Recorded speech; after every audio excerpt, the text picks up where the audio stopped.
Enek tlaga sing indahe kaya ngene sing lokasine ning Melikan Kecamatan Ngrongkop. Halo wo, mbangane nganggur iki aku arek mlaku-mlaku ning Tlaga Banteng wo. Iki aku liwat JLS wo sing aluse pol, dalane wel, ora marai etek-etek nyeples wo. Pemandangane kiwa tengen ya ijo indah kaya rumput tetangga wo. Panase ora umum wo, kaya dene awake dhewe hubungi dheke ora dibales jebul ketemu dheke boncengan karo wong liya ning dalan. Apike mlipir tuku es dhisik wo iki wo men rada adem.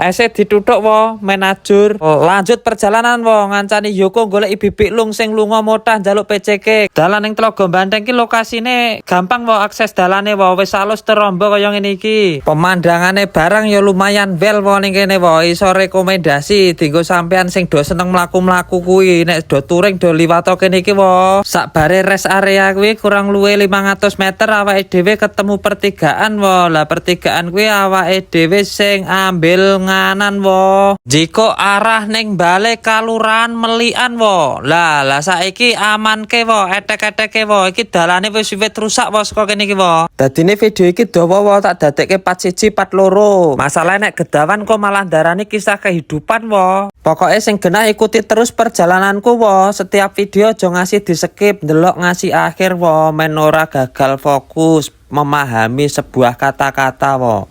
Ya wis ya wo ngono wae wo, lanjut part selanjutnya wo. Aja lali di-share karo diikuti wo, men aku luwih semangat gawe konten wo. Ya wis wo, lanjut part selanjutnya wo, pareng.